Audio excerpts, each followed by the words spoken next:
Perkenalkan, nama saya Adrinda Mayanti Pasaribu. Saya kelas 11 MIA 1. Pada video kali ini, saya akan menjelaskan tentang sistem reproduksi manusia, mata pelajaran biologi. Sistem reproduksi adalah merupakan kegiatan perkembangbiakan untuk melahirkan keturunan. Sistem reproduksi dibagi menjadi 9. Yang pertama, organ reproduksi. Yang kedua, proses pembentukan sel kelamin atau gametogenesis. Yang ketiga, ovulasi dan menstruasi. Yang keempat, fertilisasi. Yang kelima, gestasi dan kehamilan. Yang keenam, persalinan. Yang ketujuh, air susu ibu atau ASI. Yang ke-8, keluarga berencana atau KB. Yang terakhir, gangguan dan penyakit pada organ reproduksi manusia. 1. Organ reproduksi. Organ reproduksi terbagi menjadi 2, yaitu organ reproduksi pria dan organ reproduksi wanita. Yang pertama adalah organ reproduksi pria. Berfungsi menghasilkan gamet jantan, yaitu spermatozoa atau sperma. Bagian luar. Yang pertama adalah penis. Penis berfungsi sebagai organ eksternal untuk urinasi. Yang kedua adalah skrotum. Skrotum adalah kantung yang di dalamnya berisi testis. Bagian dalam. Yang pertama, testis atau buah jakar letaknya di bawah penis.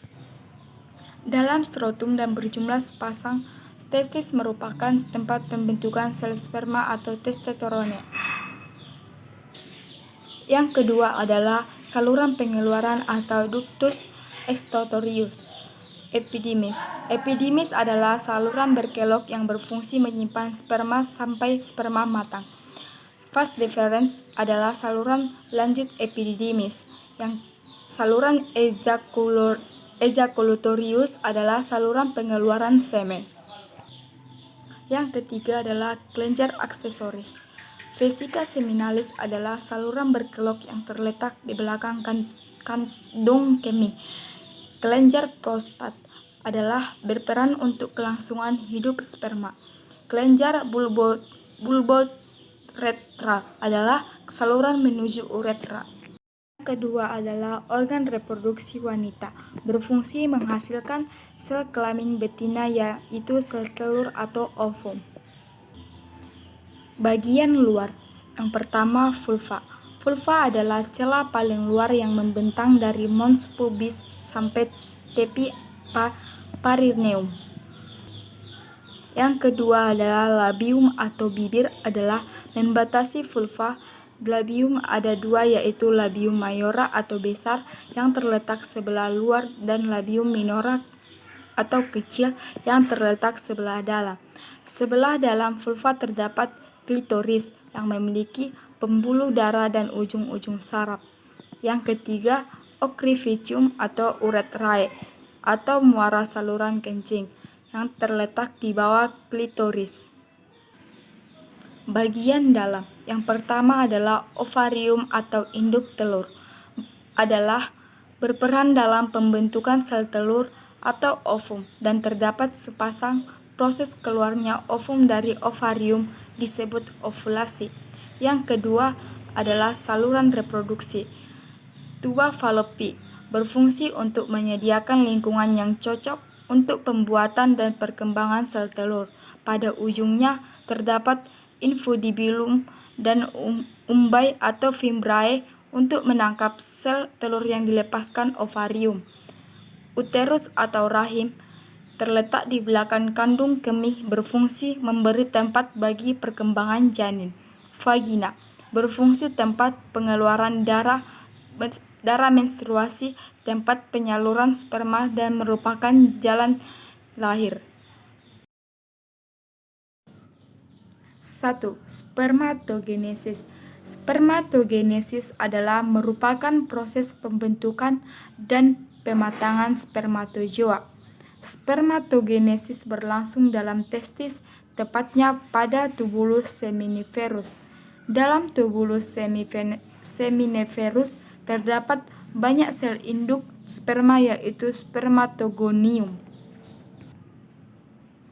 Proses spermatogenesis 1.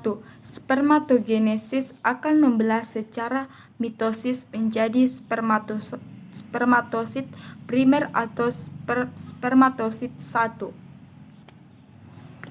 Spermatosit 1 akan membelah secara meiosis menjadi 2 spermatosit sekunder atau spermatosit 2 yang bersifat haploid.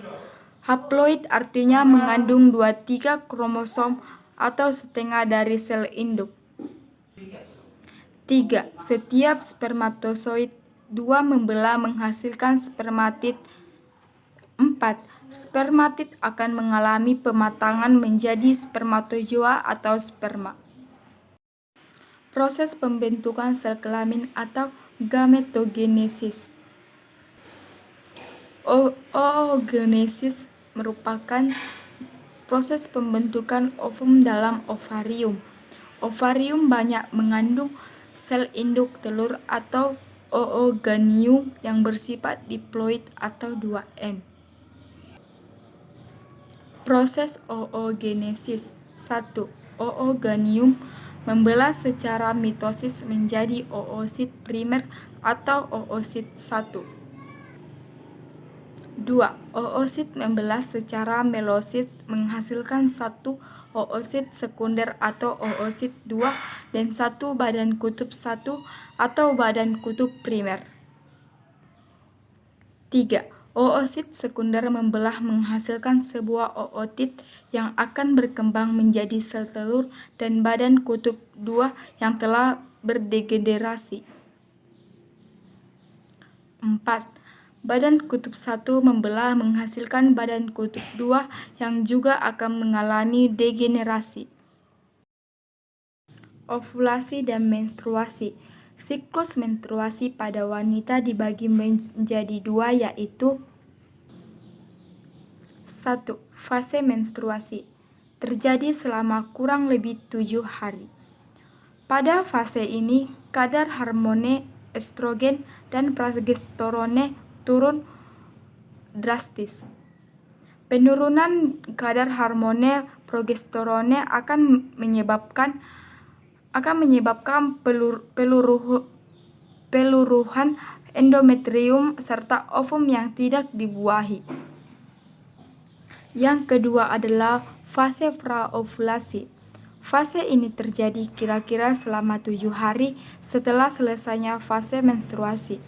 Fase ini, hipofisis otak akan memproduksi hormon FSH. Peningkatan kadar hormon FSH ini akan memicu pertumbuhan folikel di dalam ovarium. Folikel kemudian akan menghasilkan hormon estrogen. Saat kadar hormon estrogen meningkat akan memicu oogenesis. Dan saat kadar estrogen terlalu tinggi, maka produksi hormon FSH dan hipofisis akan berhenti. Yang keempat adalah fertilisasi. Fertilisasi atau pembuahan. Fertilisasi merupakan proses bertemunya sel telur atau ovum dengan sel sperma. Sel sperma akan masuk ke dalam vagina dan berenang menuju oviduk atau tuba Fallopi. Apabila sel sperma dan bertemu dengan ovum pada tuba Fallopi, maka akan terjadi fertilisasi. Fertilisasi akan menghasilkan zigot yang bersifat diploid. Zigot akan membelah secara mitosis menjadi morula, kemudian morula terus membelah menjadi blastula. Zigot akan melekat pada endometrium.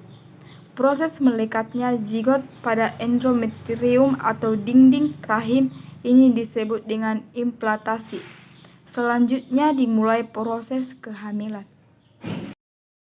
Dan selanjutnya gestasi dan kehamilan. Gestasi merupakan periode waktu antara konsepsi dan kelahiran di mana embrio atau janin berkembang dalam rahim. Kehamilan merupakan serangkaian perubahan yang terjadi dalam jaringan tubuh wanita sebagai akibat janin yang berkembang.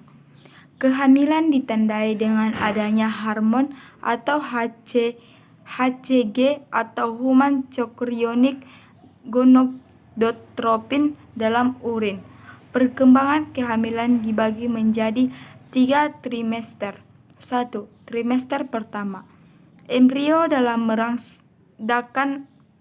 merangsang kelenjar dalam dinding rahim untuk memproduksi hormon reproduksi untuk mempertebal dinding rahim untuk implantasi janin.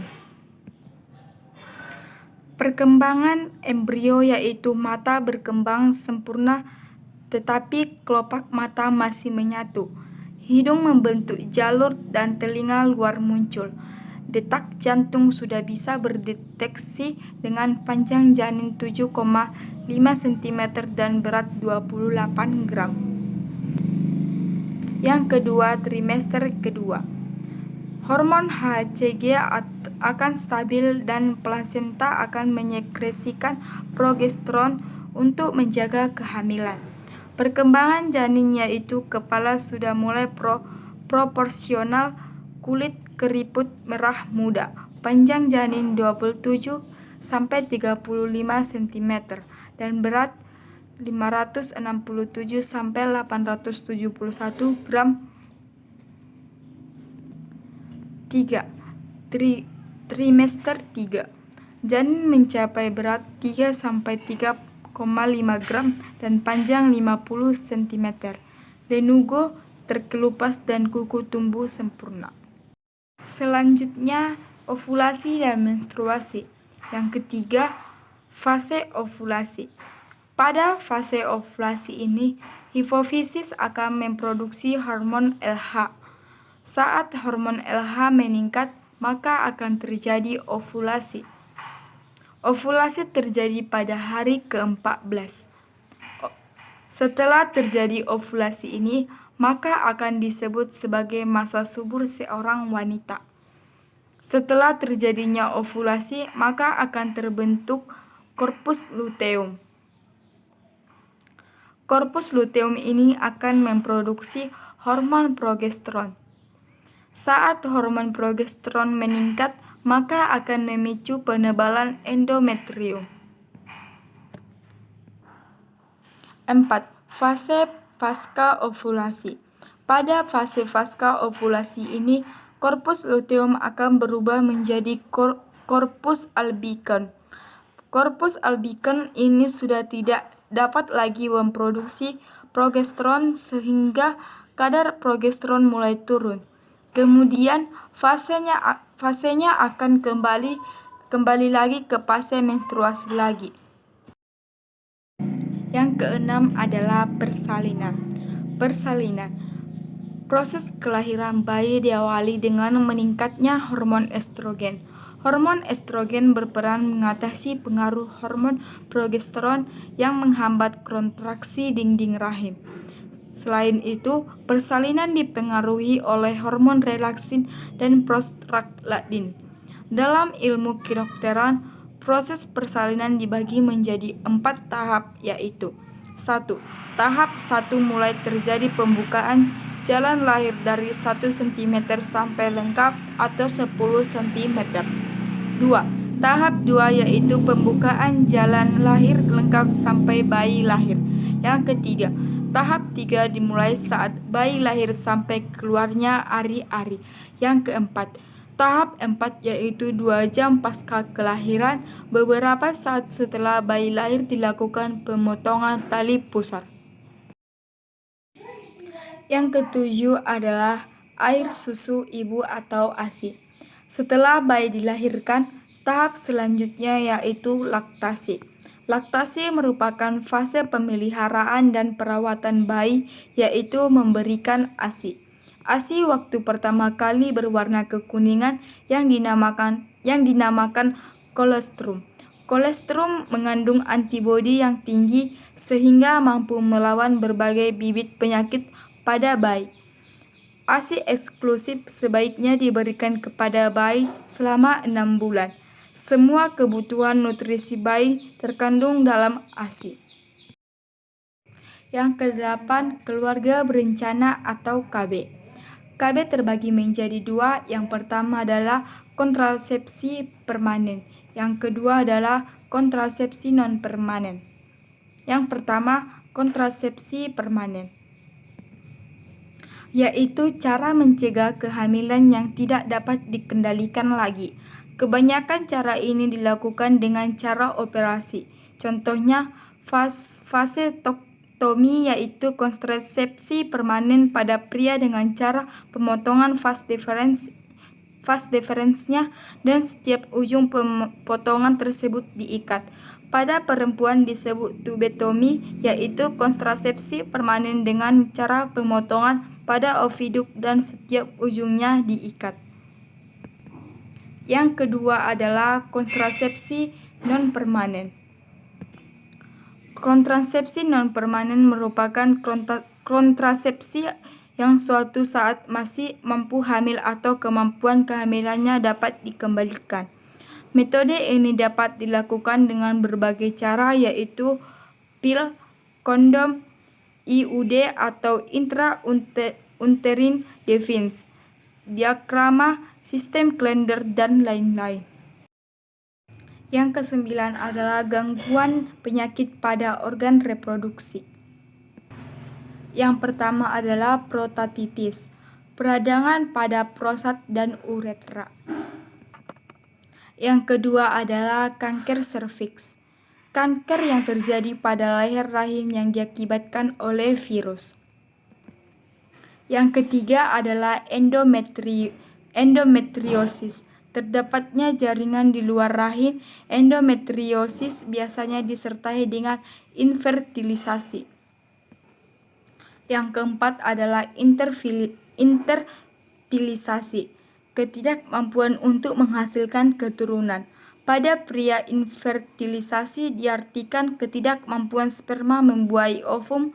Hal ini bisa dikarenakan tersumbatnya saluran sperma, tuba falopi atau gangguan rahim.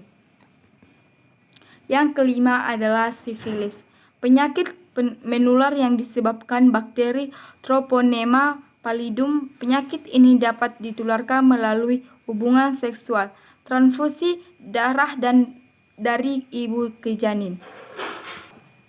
Yang keenam adalah gonorrhea, infeksi akut yang menyerang selaput lendir dari uretra